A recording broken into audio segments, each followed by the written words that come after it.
Our next speaker, I can't say enough about this guy, actually. In the last 8 years, he's really taken the industry by storm. He is an entrepreneur. He's a coach. He's a visionary. He's a content creator.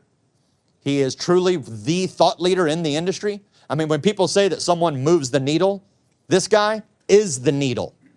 He is the president of Safe Harbor Insurance, the creator and president of Medicare Gurus, the creator of Medicare Con. Please give it up for our very own Medicare guru, Justin Brock. So, who has a physical office? Who has clients come to the physical office? Okay, who has no physical office? Who's all virtual telesales? Okay, and who is a road warrior? Okay, there's no one way to do what we do.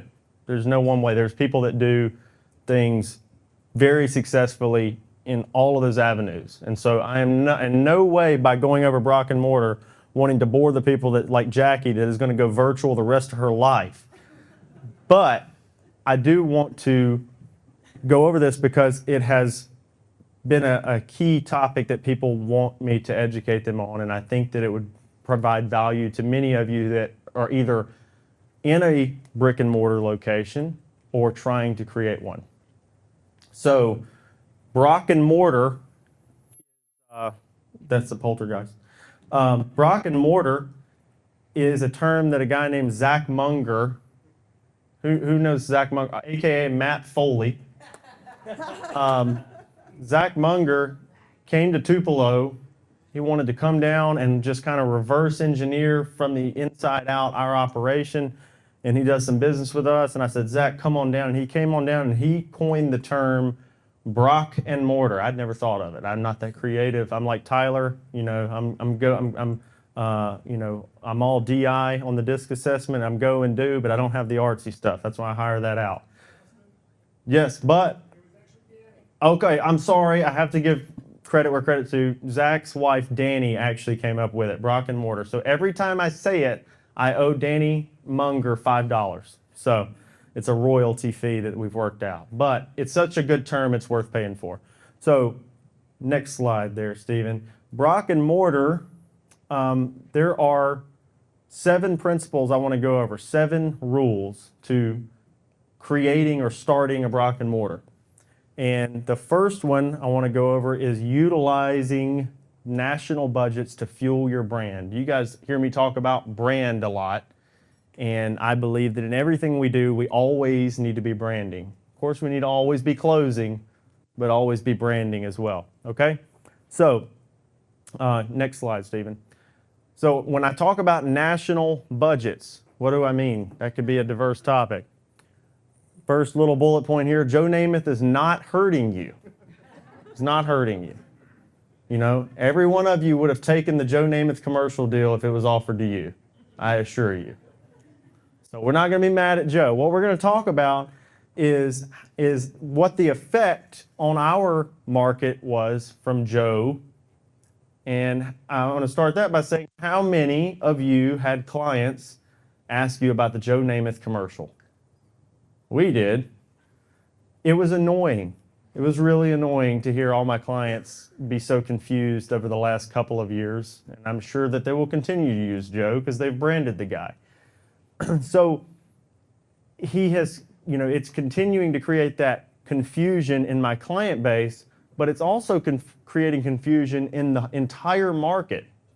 So all the people that aren't my clients have just as much confusion, and I am equipped better than anyone to help them through that confusion, right? So if you think about it from Joe Namath is not hurting you, there's a little bit of pain there because I'm having to answer all these stupid phone calls about things that, you know, yes, you're already on that plan, or no, that plan's not the best for you, or whatever the answer is. But there's also all that other confusion out there that you can capitalize on that he's creating. And some of those people are not going to call the Joe Namath commercial. So the second thing I say is the eHealths of the world. This is not a dig at eHealth.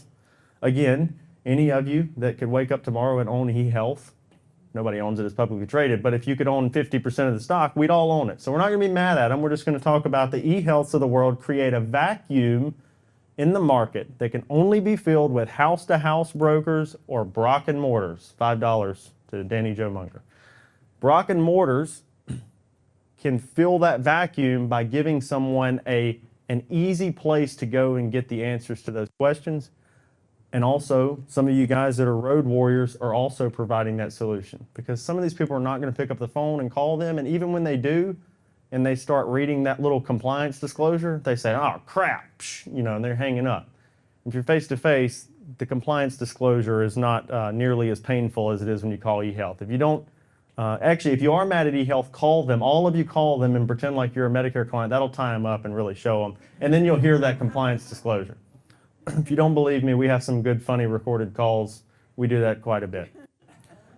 People print off content from my friends' nationally branded websites and bring them to me to help them decide on a plan. We have some friends in the industry that operate very large, successful practices on the chassis of a really good content-driven website. Who's heard of Boomer Benefits? Okay, they run an amazing website, right? There's so many people going to their website. If you go to look it up on like similarweb.com, it's like over 200,000 a month. And they're not writing all of that. They're writing a lot, but they're not writing all of that. Some of those people have literally printed off articles from Boomer Benefits or MedicareFAQ.com or Medicare.com or Q1 Medicare, brought them to my office and said, well, I was reading this and I needed your help signing up for one of these plans. So these companies that produce massive amount of leads can't possibly capture all the business that they're creating. And so it creates this vacuum I'm talking about. So next slide, Stephen. So I'm going to try to add in some practical steps to each portion on how you can solve this. So practical step number one on principle number one is when recording content, creating graphics, etc., make mention of some of these iconic commercials to give your audience a clear indication that you are standing out in the crowd. So what we like to do is make a little joke about the Joe Namath commercials. We have a little TV commercial running right now, and at the end of it I say, I know I'm not a professional football player or I can't remember what else I say. I know I'm not a professional football player, but please give us a call and let us help. I make a little pun in there, right, in the content. We've done it on YouTube videos, we've done it on other stuff, and it makes those people laugh because, believe it or not, they see the commercials just as much as you are. It probably annoys them more than anybody else. And if you make content that feels local or feels real, like you're a real person, there's some people that look at Joe Namath and think, what does he know about Medicare, right? There's all these people out there. So you make that content that just kind of highlights that. Next slide. Practical step number two, if you don't want to make mention of it, some people feel uncomfortable talking about that. So if you don't want to, then just be educational, make your content down to earth and local. Local feel wins in small to mid-sized markets. So for us in Tupelo, Mississippi, how many people drove through Tupelo, Mississippi yesterday? Some people were telling me they did that. That's crazy. Well, you had to go out of your way for that, I bet. Tupelo is a small market, and in that small market, they don't want highly polished, ads. A lot of people just want to find the guy that's local. So you don't have to have the best camera. When we're creating content, a question we get a lot of times is, what camera do you use? What microphone do you use? What blah, blah, blah. And there's people that have never even recorded a video. I'm like, what are you typing this message on? An iPhone? That'll work. That's goofy. Okay, next slide. 2, you're not Gary Vaynerchuk. None of you are. Did you guys know that? You're not. Okay, so another thing that I see a lot of is people wanting to digitally marketing digitally. That's great. But first thing I'm going to say is the internet's great, but it isn't all that exists in the world. Gary Vaynerchuk likes to talk about acting like all these other people that advertise old school ways are dying out and they're going away. Well, there's a couple of principles here that I think would prove, in our market especially, but in all markets, there's always going to be markets for other ways to advertise besides digital. Next slide. Practical step. Go back one. There we go. First of all, your demographic demands a diverse array of advertising strategies. As Landon will talk about later, and you know what we do, we digitally market a lot, you know, is whatever that means. Really, it's such a funny term, digital marketing. But we do a lot of, you know, things on the internet: Facebook, Google, YouTube, all that. But there's also TV, radio, newspaper, direct mail, billboards, wrapped RVs. I threw that on there because there's a guy out there in Utah that has one. I think it's cool. Thinking about getting one. You know, just because what else? You know, I've done all the other stuff. So, but this isn't a dig at Gary Vee. We're not talking about it. He's actually right in a lot of ways. But you're not Gary Vee. You don't have to. Everything doesn't have to be this super automated, amazing digital approach where you get a lead and then it vacuums into a messenger bot and then they close it, and then the last question is, what is your bank draft info? And then you have to call them to take the signature and it's all done. Like, how many people have a process like that where they don't ever talk to the client and they're doing that? You wouldn't be here if you did, because you'd just be sitting there trying to scale that as fast as possible, right? So it's non-existent, really. There's always going to be a process in there where you're having to sell. So there's a lot of ways to get leads besides digital. There is no pie in the sky way to do things. Digital's great, but we want to mix it up. So you're not Gary Vee. We aren't in retail. It's the service industry with a middle to late age market. So a lot of times when he's talking about, you know, other marketing like direct mail and things dying, he's talking about retail sales or, you know, certain things like that. So it seems like there's a lot of people that are so fixated on digital, they're forgetting grassroots conceptual marketing. Anybody that's talked to Rebecca Davis, she's like the queen of grassroots marketing. So, you know, you talk to her, and she would reiterate this, that there are other ways to get in front of people besides digital, even though digital's great too. Next slide. Practical step: buy or rent an office with great sign space and or curb view. So if we're getting back to thinking about the brick and mortar and how this relates to building a brick and mortar, if you do get an office, it's very important to not, you know, I'm not telling you to go get like, you know, a skyrise in downtown that costs you so much money you go bankrupt in 3 months. But get an office with a good location and or sign space. So the newest one we just got actually is right on Main Street, and it has a good sign like right on Main Street, and it's got a good parking lot and a good area where we're going to get a lot of traffic view. But the one we had before was on a decently trafficked street that really enhanced our you know, the amount of people that saw where we were. Next step. Practical step number 2, outside that office, do something to get attention. Word of mouth over time will do the work, but at first, a WWIATM isn't a bad idea. Who knows what a WWIATM is? It's a wacky, wailing, inflatable arm tube man. Can't believe you guys don't know that.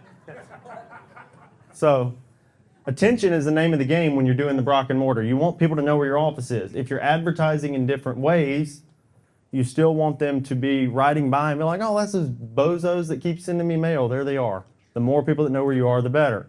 And the wacky, wailing, inflatable arm tube man. Who's watched Undercover Billionaire? Does anybody watch Grant Cardone on there? And he started talking about it. It was funny to me because it's so true. So many people get fixated on digital marketing that they forget that they could put a sign up and it would at least help, right? So anyway, we're actually thinking about getting one of those 100-foot gorillas until the people that own the building we're in get mad, but we're going to try it anyway. Number 3, educate, and then educate, educate, educate, educate. So part of branding for us has always been educational. Next step, educational seminars, educational webinars, TV commercial segments that educate, radio shows. This says a lot of stations will give you weekly segments for like $500 a month, little small segments. Even graphics can be educational, give away information on the front end. So what we're talking about here is find ways to market to be educational. You can do it on Facebook very easily. You could start seminars very easily.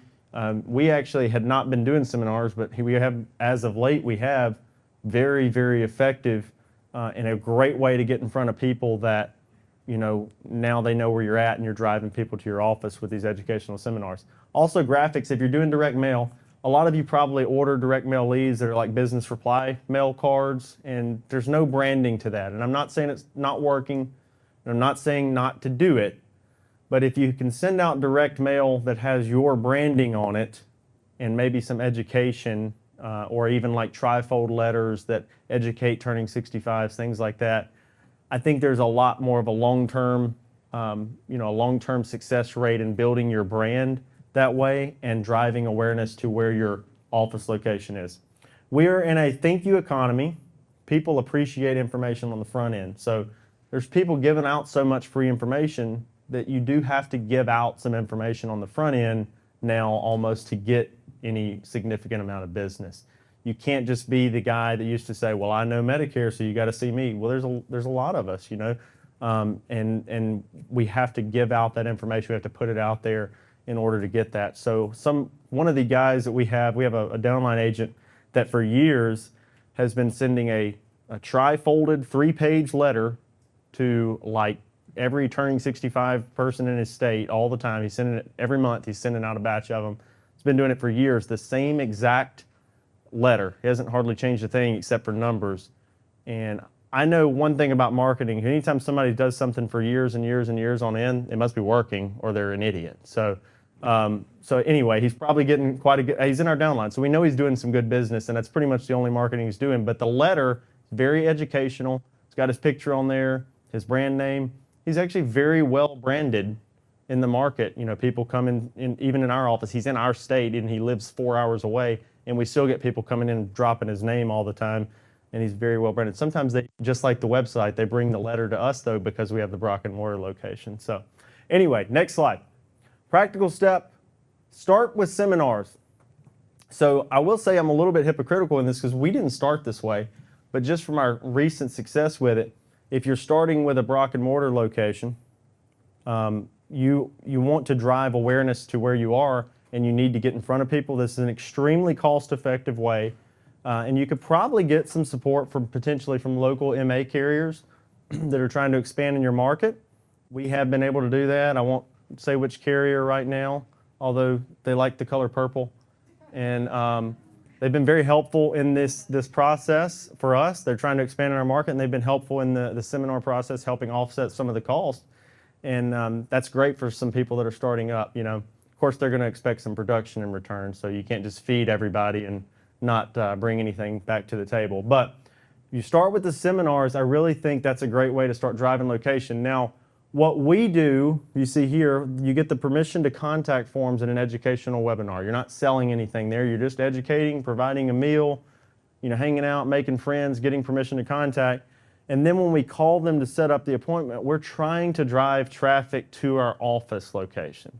We're not trying to close it over the phone. Now, if that's what they want, of course we'll do that. We're not stupid. But we want them to come to our office because in our experience, the people that come to our office refer more people to us. They come in, it's professional. We all have individual offices. We have advisors. It's a real business. And by doing that, it creates like just a level of confidence that if they refer other people to you, that those people will almost be impressed by their referral. If somebody just knocked on their door out of the blue from Banker's Life, nothing wrong with that company, but that's what they do a lot. They just knock on the door. I imagine they have a harder time getting referrals because people don't want to say, well, this guy just stopped by my house and can't remember his name, but he signed me up for this plan in, and I guess it's good. Do you want this creepy, sweaty guy to stop by your house next week? It's just it's different, and now some of the, Banker's Life agents aren't all creepy, sweaty dudes. That's probably bad for me to say, but whatever. In fact, set up as many appointments in your office as possible. So to extend that past seminars, just want to drive that point home. We're always trying to set up appointments in the office. We will sell over the phone. Most of you that have seen me talk about stuff in the past, we will sell. We are probably half and half on production, telephonic in the office, but we try to do a lot in the office if we can because it does seem to warrant such a larger amount of referrals. So next slide.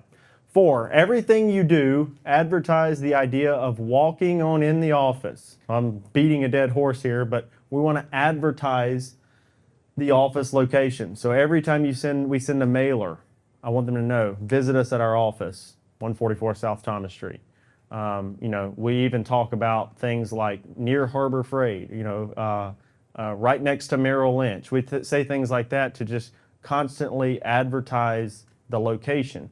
I believe in you have a branded brand. So a lot of you have like a business like Senior Benefits or, Senior Security Benefits, Innovative Financial Group. These are brands in themselves. It's a branded house. I learned that at a Manhattan Life training with Galen here. A branded house versus a house of brands. But I believe in that big mother brand like that. But you can also brand a location and you can brand a person. I believe that I'm a branded person because I've constantly done content with me, Justin Brock. So it's inundated. So we get referrals. A lot of times it'll come to me personally because I'm branded as the advisor. Then we have a business name locally that we use, and that's branded as well from all the logos and branding and content. But the location can be branded. I imagine when you think about, some businesses in your hometown, you could think of some that are very heavily branded that everybody knows where they are. In Tupelo, I don't know if Pete saw, Pink Pete, I'm going to say pink in a minute. Pete saw the big pink building in Tupelo when you were there. In Tupelo at Crosstown, right in the middle of in town, there's this pink building. And for 30 years, it's been a hot pink building called Costume World. So the other day, I was trying to drive this point home to my crew, and I said, if any of you had to get a costume right now, where would you go? I said, Costume World. I doubt if it wasn't hot pink that everybody would know. I wouldn't know what the hell was in that building. It's just because it's hot pink, you're like, what's in that building? There's actually a landscaping company in Tupelo that has all these Dodge Ram trucks, and they're hot pink as well. It's like the people that own it or whatever. I don't know any of them, but everybody knows the Pink Truck Company. They even made their website like pinktrucks.com or something like that. So it does help to do some of those things, and I'm not saying you have to make your business a caricature or be goofy, but you can over time brand your location where people remember it. So when they say, you should go visit that Justin Brock guy or those the Medicare gurus, you should go see Bobby Brock Insurance or whatever they're going to refer to us as. Rob makes fun of us because we've changed our name so many times. But when they say, you should go see Medicare gurus, where are they? I don't know. They're not going to say that about us. We've always talked about it. If I said, how do you get a hold of J.G. Wentworth? You guys would all know. 877 Cash Now, right? Just we're always reiterating it. It's subconsciously branded, right? So next slide. Practical steps. Staff the location 40 hours a week. Hire a receptionist and have them call your clients to set up reviews in your office. Get as many people in your office as possible to create word of mouth. So when you're first setting up an office, if you haven't set up one before, or if you have one and you just haven't done it appropriately yet, it has to be staffed all the time. An office is not, I see a lot of people that are like, okay, I got me an office. It's $300 a month. It's in the basement of some old lady's house. And, I'll meet people there if they want to meet me there on Tuesdays at 9. That's not what I'm talking about, okay? I'm talking about getting one with a professional receptionist. It doesn't have to be huge, but just have a nice place, and it always needs to be staffed, even if you can't be there in the beginning. Because when people do walk in, you definitely don't want to not be there, And also, a lot of people say, well, I'm already having to buy an office or rent an office. Now I got to pay this lady. I don't know what she's supposed to do. Or it can be a guy. That's sexist. It doesn't have to be a lady. It could be a guy or whatever. But you get the person in there that's calling your clients that you already have. Maybe you have 200 clients, 300 clients, 400 clients. Let's call them and set up reviews in the office. Why? Because I want them to come to the office to know where it's at. So when they refer people to me, they know how to refer. So most of you, if you're like a road warrior, sometimes you have a hard time getting referrals. You'll get referrals, but I bet you could get more if they knew how to get a hold of you better. So a lot of times you leave a card or you leave something that hopefully they hold on to, but if they lose it, they don't know. But if you have a branded location, it's the office over by Merrill Lynch on Thomas Street. It's the office, whatever, that helps people get in touch with you. You want people to be able to get in touch with you as easily as possible. Next slide. 5, allow time to work. Obviously, branding takes time. Branding a location, branding a name, branding anything. And so if you build it correctly, over time they will come. You know that old quote, if you build it, they will come? It's not really true. You know, you could build something and they wouldn't come, but you got to build it the right way and put the time in and all that, and the effort and the energy. So if you build it correctly the way I'm talking about, over time, it will work. So what I'm trying to get you to do is not think about the tomorrow as much as the 2 years from now, 3 years from now, 4 years from now. This is a practical concept that as you're successful with how you're doing business now or another way or whatever, that you can hedge into, that will create a long-term, very, very successful, practice. It's not something you can just throw up overnight and it works. You do have to allow time. Next slide. In the meantime, you got to keep putting food on the table. So if I'm somebody that runs business reply mail cards, like how I started out, and mine were business reply mail cards that were for overpriced med subs to help shop med sup rates. That's how I started off. I was making money doing it. It was working. As I began to hedge into other practices, I never once thought, okay, I should just stop doing what's working now and focus solely on this. You had to do a little bit of both. So when I say you have one strategy that's working and you don't have an office and you decide, you know what, I want to build this long-term brick and mortar that Justin's talking about, you have to keep doing the other thing too. You have to keep making money come in so that you can support the long-term concept. You have to have something of substance that will, stand the test of time. So I've seen a lot of people set up brick and mortar, not staff it, not advertise it, not try to meet people there, and or quit doing what was working before. So a transformation in your practice takes time. That transformation from, road warrior, telesales, whatever, and by all means, you can keep doing those forever if you want to.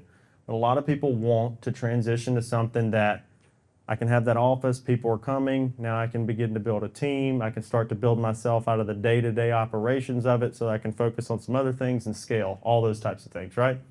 So that takes time. Next slide. Practical steps. What was working before? Direct mail, seminars, cold calling are all low barrier to entry. They could be things you want to become unnecessary or supplementary in the future, but do not stop bringing in new business while your brick and mortar is building. Another $5 to Danny Munger there. Next slide. You need a reaper. So when I was writing this, I said I used the term reaper because I remembered when I was 6, I grew up in this town. I didn't grow up in Tupelo. I grew up in this little town called Marietta. There's 900 people there. Not Marietta, Georgia. That's much bigger. This is 900 people. I lived next to a pea farmer named Billy Joe Barnes. And when I was 6, Billy Joe Barnes, I'm from Mississippi. His name was Billy Joe Barnes, okay? He had a lot of barns. But when I was 6, my mom worked for the city and my dad was a carpet salesman at Sears. And in the summer, I would go with Billy Joe Barnes and pick peas in the field all day long, and I thought it was cool back then. Of course, I didn't have to work very hard. I was 6. I was like a, grandchild or something. But I would earn my cheeseburger every day, right? Well, one of these days, Billy Joe, after a while, bought a reaper. That's what he called it. I don't know what the actual name for it was, but he would just drive through the fields now and just harvest the whole thing. And he didn't need me anymore. So that's how I got so skinny back then, because I lost my cheeseburgers every day. And but there is a point in any farm or any business where you have to increase your sales team. So my reaper here, I'm talking about my sales team. Next slide. Build your team. The initial investment in the brick and mortar was signage, a receptionist, rent, effort, time. That's it. You have to have the office. It's going to cost, it's going to cost a little bit to get the office. You have to have signage. You have to have a receptionist you pay. You're paying the rent for the office location. And then it just takes effort and time. Now, over time, if you've gotten to where you're filling up your schedule, you have some people coming in. Now you want to scale that and begin to build a team, because ultimately the goal for a lot of people, I would think, is to build yourself out of having to do all of the day-to-day grind. Maybe build yourself into the advisor role where you're doing the annuities or the higher commission per application products, or maybe you want to build yourself completely out of it and sit at the beach while other people run the operation. Whatever you want, This is the way you have to scale through this process. It takes time and effort. Now, if you've done what I told you, it's time to build that team. This is perhaps one of the most difficult and rewarding tasks. It's very difficult to find the right people on a team. It's very, very difficult. And it's also very rewarding, because when you find somebody who is underappreciated or they don't realize their potential and you see it come to fruition and their life change, it's extremely rewarding. Next slide. Practical steps. Hire them fast, fire them fast. Who's heard that? A lot of people say it. I know if you own like a big call center or something, there may be some practicality to it. I say it's wrong. I can't do it. I don't like it. I don't like firing people. It sucks. I think if you like firing people, you're probably a real asswipe. So no, that's not what we do. We're going to be very selective. We're going to find people who do not understand their full potential and help them realize it. That's what I like to do. So I'm not looking for who's got an MBA. You know, oh, I need somebody on my marketing team who's got a bachelor's degree in marketing. That's pretty worthless to me right now. I love finding the guy that doesn't realize what's possible and help and show him. Because when you can take that talent and pull it out of somebody and see it, that's very rewarding. It actually, for me, became more rewarding than selling insurance itself. Selling insurance still pays the bills and all, but I was like scaling out of it and watching that. And it was a very rewarding experience to do that. And there's just a ton of people that are out there that, didn't grow up with they didn't go to medical school, or they didn't do like all the perfect things from the get-go. And the insurance industry is a great way to pull them in and be like, yeah, okay, you didn't make like all the practical steps, at this point, but you're still extremely talented, extremely smart. Let's give you a platform to really show the world what you can do. And the insurance industry is great for that. And if you can build a business, that's great to pull people into for that too. It's awesome. So we've all talked about our whys. I can tell you that one of my biggest unrealized whys was culture and cultivation. Bringing those people in, cultivating it, and creating a culture that people wanted to work for. It's been really awesome. Next slide. 7 steps. 7 is everything else. I can't tell you every single intricate little detail of what I do in my business in a presentation like this. I tell a lot. I think most of you would say that Galen says I tell too much. I share too much. I share a lot. I do share a lot. But I wanted to give this overview so it does take time. There are hard parts of things, but there are things that you can do that make it easier over time. We've made a lot of mistakes over time. We spent a lot of money and time making these mistakes, so we know a thing or two about it. So practical steps, the best thing I can do for you is hold your hand through the process. We've spent a lot of time and money paving the way, doing things the hard way so you don't have to. So we did create 3 programs or 3 ways over time that we can try to really, really share the information in detail, one-on-one or very, very, exclusively. So next slide. So you can go to that. Anybody that sees it's in the back of your program, it's a QR code. If you don't know what a QR code is, you put your camera on it, it pops up a website. It's really cool. All the restaurants are doing it these days, the cool restaurants. But you can also just go to medicare.academy/Brock and Mortar, and it will also show you this concept. So we come up with a few programs to offer, and whether or not anybody does these programs, we have several people in here that are in one of them. It's the Medicare Monsters program. It's just an ongoing success and coaching program that we go into these details on Brock and Mortar, telesales, whatever we're doing, and we bring in experts to help shed light on topics that maybe we don't even understand yet. We always learn together. Who in here is in Medicare Monsters? Oh my goodness. Who in here likes it? It's about the same number of hands. We're doing okay. So Medicare Monsters is one of those programs. We're doing another offer where we actually have people like Zach Munger came in and did a private one-on-one training for 2 days and came through all of our stuff and basically sat with all of our employees and just kind of sees it from the inside out. I've found that to be extremely helpful for people because they get to really figure out what questions to ask. I joined the Marine Corps a long time ago, and people asked me if recruiters lied to us. And I said, I don't think so. I just didn't know what questions to ask them. And that's the same way, like, a lot of times you guys don't know what questions to ask me, but if you were actually in the practice and seeing it work, I don't even know what answers to give you because there's so many answers. Sometimes you just have to see it from the inside out. And then in September, we are doing a thing called we've changed the name to it a lot. I love name changes. The pre-AEP roundtable, or behind the agency event, where we're going to have 15 people come in and do a multi-day event in Tupelo, the big city of Tupelo. So you have to fly back into the beautiful city of Memphis and drive on down I-22 to Tupelo. Pete's driven that route before. It's a nice route, isn't it? Tremendous. It's lovely. But you come on down, and we'll actually get to see from the inside out what we do, and that would really, really give you, a lot closer look to what we're doing. So we'd love to have you if any of you are It's time to grow your agency like a guru. Introducing Go Guru Pro.